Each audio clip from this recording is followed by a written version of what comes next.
There are many names buried in the long history of the Sith Order, lords who conquered empires, shattered worlds, and defied death itself. But among those countless shadows, there is one whose name lingers differently, not as a conqueror, not as a savior, but as the whisper that made the Sith afraid of their own reflection. They called her Darth Phobos. Little survives in the archives that is certain. Fragments from corrupted holocrons, half-burned temple scrolls, scattered references from both Jedi and Sith chronicles. Each agrees only on this. Darth Phobos was the terror that turned the predator into the prey. The Sith, who worship power and fear nothing but weakness, turned against her. And centuries later, when her influence spread like a poison through the galaxy, Jedi and Sith were forced into an uneasy alliance, an event so rare, so unthinkable, that every historian treats it as legend rather than record. How powerful must a single Sith have been to make the dark side itself recoil? What kind of being could bend the masters of fear through fear itself? To understand why her existence fractured the order that raised her, one must go back to where the sand first stirred on Korriban, to the stories of a child born among tombs, to a woman whose beauty was as disarming as her mind, and to a darkness that learned not merely to wield fear, but to feed upon it. This is the tale of Darth Phobos, the hidden fear. The story begins on a world that was never meant to breathe again, Korriban, the tomb world of the Sith, where the bones of empires slept beneath red storms. For millennia, the Jedi forbade life there. It was a wound in the galaxy left to scar over and to fade. And yet, in the stillness of that dead world, life did return. No one agrees on how. Some say that deep within the Valley of the Dark Lords, a dying Thelian priestess performed a final act of devotion, a ritual to awaken Korriban's slumbering heart. They say the ritual consumed her, drawing the planet's remaining power into her womb. When she died, the tomb itself exhaled, and from that breath, a child was born. Others whisper of a secret cult that survived among the crypts, remnants of the original Sith species who refused to abandon their ancestral world. They claim the child was prophecy, a sign that the dark side had not yet died there.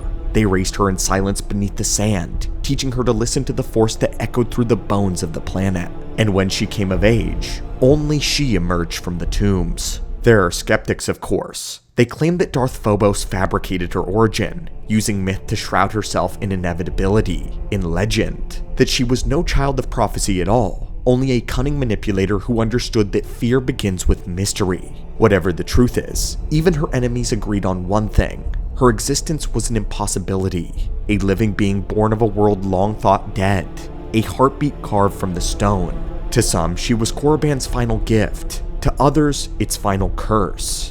The first records of Darth Phobos described her as serene, articulate, mesmerizing, a woman of striking beauty. Her presence seemed to calm the air around her, until it did not. It is said that her voice carried warmth at first, a softness that invited trust, but behind every word lay a tremor, a dissonance that brushed the edge of instinct. Those who spoke with her for too long claimed their hearts would race without knowing why. Phobos learned early that fear hides beneath admiration, that the easiest way to break a mind is to make it love you first. And when that trust cracked, when the moment of dread arrived, she felt it. To Phobos, fear was sweet. She said she could taste it, that she could feel it rising through a victim's veins like ice. She could sense the heartbeat slowing, the chill of surrender. She began to crave that sensation the way that others craved air. Fear nourished her. It sharpened her mind and filled her with life. In time, she no longer sought control over fear. She surrendered to it. And in doing so, the dark side answered her call. When she entered Sith society, she was dismissed as a curiosity, elegant, brilliant, but too refined for the brutality of the dark side. That illusion, though, did not last long. Phobos studied emotion as others studied war. Where most Sith mastered anger, she studied the moment before anger, the pulse of fear that precedes every violent action. She discovered that fear was the foundation beneath every emotion that the Sith revered and worshipped. Rage, jealousy, ambition, all of them born from fear. And once she learned to feel it, she learned to command it next. Her rise was swift and silent. She killed few, yet her rivals vanished all the same. Some went mad, others killed each other in paranoid delusion. Whispers spread through the academies that Phobos could walk into a room and sense what every being feared the most, and that once she knew what they feared, they then belonged to her. At first, many Sith began to emulate her, then they began to avoid her. In weeks, entire circles of power collapsed into isolation as her influence spread. The dark side itself rippled around her. It wasn't violent, it was invasive, a slow sickness of the mind. As she grew in power and as the years went on, the Order began to fracture. Fear had turned inward. The Sith were devouring themselves, and at the center of it all sat Darth Phobos, untouched, watching and feeding. It was the Council of Lords that decided she could no longer be allowed to live, but even together they did not dare to face her in person. They conspired from a distance, weaving a plan built on deception. They promised Phobos access to an ancient relic buried deep beneath Korriban's sand, the remains of a weapon that could amplify her psychic gift. It was bait. When she arrived in orbit aboard her flagship, dozens of warships lay in wait. As her vessel descended toward the planet, the fleet opened fire. The bombardment was swift and merciless. Turbo lasers tore through the flagship's hull, igniting its core. Witnesses on the surface saw a bloom of crimson fire in the sky, scattering debris across the Valley of the Dark Lords. It is said that for 3 days the sands burned, and when the fires died, nothing remained but twisted metal and black glass. The Sith celebrated. They had purged the infection. In their arrogance, they believed fear could be killed from a safe distance. But among the debris, one escape pod was missing, its trajectory lost in the storms above Korriban. The record ends there. For a time, the galaxy believed that Darth Phobos was dead, but fear's not so easily buried. It waits, it listens, it evolves, and it remembers. The Cult of the Undying. For decades, her name faded into rumor. The Sith carried on, fractured but functioning, convinced the infection had been burned out of their blood. But across the Outer Rim, small disappearances began. A mercenary ship found adrift, its crew gone. An outpost on Droman Kos wiped clean overnight. No signs of struggle, no trace of killers. Only the same sigil carved into the walls and hulls alike. A Thelan rune meaning fear. The symbol spread, whispers returned, and in time those whispers became sermons. From the void came a new faith, a network of fanatics calling themselves the Devoured. They spoke not of the dark side, nor of the Force, but of a voice that guided them in their dreams. They claimed that Darth Phobos had transcended mortality, that when the Sith struck her down, she had not died but become something greater. They preached that through perfect understanding of fear, she had discovered the only true path to immortality, to live within the minds of all who felt it. Among her followers, she was not a lord or a teacher, she had become a demonic entity, a god. The cult grew in secret. They abandoned their names, carved her symbols into their skin, and whispered her doctrine, that fear was not weakness, that fear was life itself. To feel fear was to remember existence, to sense one's own mortality and thus taste eternity. And through that fear, Phobos watched them all. Those who served her claimed she could see through their eyes. They heard her voice not in meditation, but between breaths, soft, seductive, coaxing. She never shouted, she never commanded, she simply suggested. When they killed, they felt her pleasure echo in their own nerves. When they hesitated, her disappointment froze them like ice. And when they were afraid, she fed. Phobos had once said that fear was sweet. Her followers swore that they could feel her drinking it from them, that the air itself would grow heavy and electric whenever they faltered. Some claimed she could taste terror across the stars, that she could smell it the way blood calls to beasts.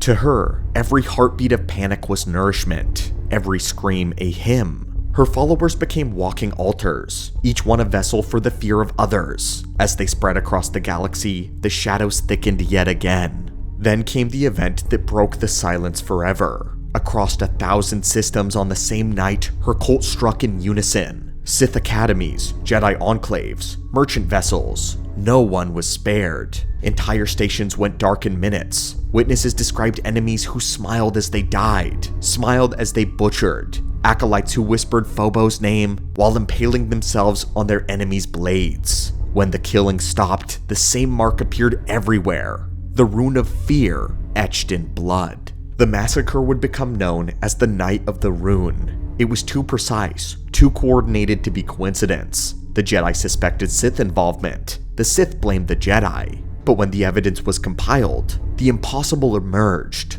Both orders had been attacked simultaneously. Both had heard the same whispers in meditation. Both had seen the same face in their dreams. Darth Phobos had returned. Panic spread faster than any army could. Jedi Masters abandoned their meditations and their students alike, fearing what they may see behind their own eyes. Sith Lords fled their citadels, convinced that to sleep was to invite her into their minds. The most powerful beings in the galaxy were reduced to paranoia and to silence, and Phobos fled. Each act of fear rippled through the Force, strengthening her presence. The Jedi describe her as a cold resonance, a static that infected every mind capable of feeling. The Sith called it the Pulse. To them, it was the dark side itself shifting beneath their feet, its balance warped by something older, something primal. The Sith tried once more to hunt her down. They burned worlds suspected of harboring her cult, but every fire only spread her legend further. The Jedi attempted exorcisms, isolation, even complete detachment from emotion, but that only made the fear stronger when it inevitably returned. The Orders began to realize a truth that neither could accept. Darth Phobos had not only survived their attempt on her life, she had transcended death. She had become what they feared the most, the embodiment of fear itself. When the killing reached Coruscant, when every Jedi temple's walls echoed with the phantom laughter, the Council made a decision that never was before recorded. They sent envoys not to the Senate, but to the Sith. The Sith met them in a secret neutral ground, and for the first time in history, light and dark sat at the same table with the same purpose: survival. Their agreement was brief. The hunt for Darth Phobos would not be waged by nations or orders, but by individuals. The Jedi would provide knowledge, the Sith would provide weapons. Each would choose their strongest to join a single force, an alliance of opposites unified by terror. Exactly how many answered the call is debated. Some chronicles claim hundreds joined the crusade. Others insist that there were only 10. 10 of the greatest force wielders of that era, half Jedi, half Sith, chosen to confront the woman who had turned fear into a god. Their destination was unknown to all but their mission's leader, whose name has been lost in the centuries that would follow. Their records end with a single line preserved in both orders' archives though. The trail leads back to the tombs, to Korriban, or what remains of it. From that moment, the story passes beyond history and into legend. What follows cannot be confirmed, only remembered. They say fear unites nothing. They were wrong, because in the end it was fear that brought the Jedi and the Sith together. Fear of a woman neither order could control. Fear of what she had become. They did not call it an alliance. They called it the hunt. They followed her shadow through the Outer Rim, through derelict temples, and worlds where entire populations had vanished overnight. Each ruin bore the same mark carved into the stone, the rune of fear. At last their trail ended on a dead moon near Korriban, a place the Force itself seemed to recoil from, and there, beneath red clouds, stood a black temple, ancient, silent, and waiting. The descent. They made their approach in silence. No wind, no sound, only the echo of their own breath inside the helmets of their suits, their armor. The surface was a graveyard. Around the temple, hundreds of bodies knelt in perfect rings, hands clasped, heads bowed. They were not decayed, only drained. The skin clung to the bone like paper. Their mouths hung open, as though caught in the middle of a prayer. Some say their eyes still looked upward, frozen on something the living could never see. The hunters moved between them without speaking. Every step echoed too loud, and everywhere in the stillness, the Force again began to whisper. Inside the citadel, the air was thick. Every breath felt heavy, like drawing darkness into the lungs. The temple walls pulsed faintly, veins of red light crawling through the stone as if the building itself was alive. Then came the voices, not from ahead, but from within. A Jedi heard his Padawan calling out, begging to be saved. A Sith heard her master's voice, promising forgiveness. Another heard a lover long dead whispering his name. Each sound was perfect, familiar, impossible to ignore, and the deeper they walked, the more the temple changed. Stone gave way to shadow. The corridors curved back on themselves. Every torch became an eye. Phobos had not built this place. She had become it. The Sith drew their blades first. The Jedi followed. But the walls drank their light, and 1,000 red reflections flashing across the surface seemed to move and breathe.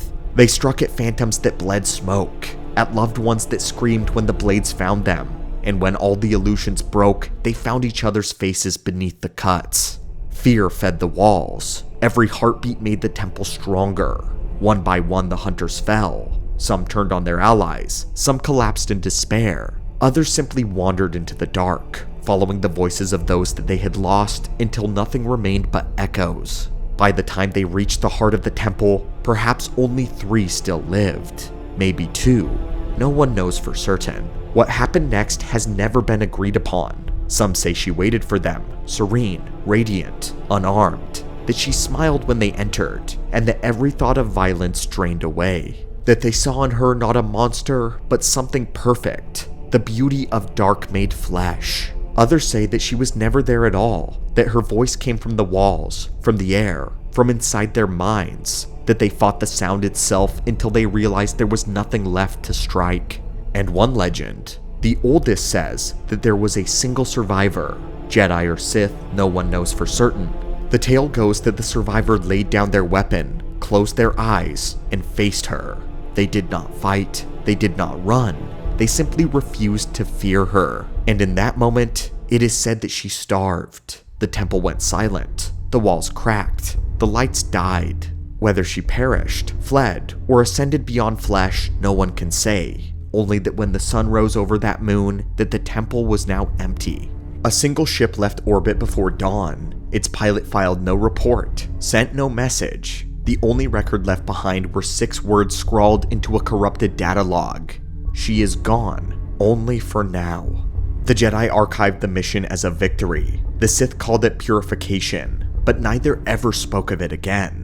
Still, for centuries after, both orders recorded the same anomalies. Dreams of a woman with yellow eyes, voices that whispered from the dark during meditation, and the taste of cold sweetness in the mouth when fear took hold. Her cult survived in fragments, hidden cells that never died, only slept. They taught that fear is the only immortal thing, and that whenever fear exists, she does as well. Centuries later, the Jedi turned her legend into a trial. In the lower halls of their temple, initiates were brought before an illusion meant to test the mind. It is known as the Trial of Insight. There, they faced the image of Darth Phobos, not as she was, but as the Force remembered her. She appeared as their greatest fear, their deepest doubt, their secret guilt made flesh. To pass the trial, one had to do what so few ever before could: see through the illusion and refuse to be afraid. The Sith, though, chose a different path. They erased Phobos from their histories entirely. To speak her name was to summon her, and so they buried the memory as they had tried to bury her body.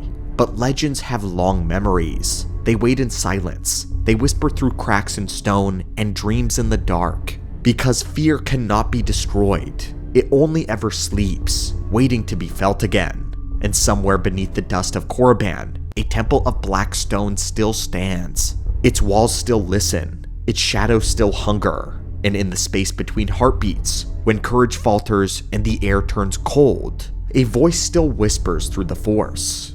When Sith have nightmares, I am the face that they see. I am fear itself. And that is the legend of Darth Phobos, the Hidden Fear. A Sith Lord so terrifying that even the Sith themselves turned against her, and one who, according to myth, forced the Jedi and Sith to unite for the first time in recorded history.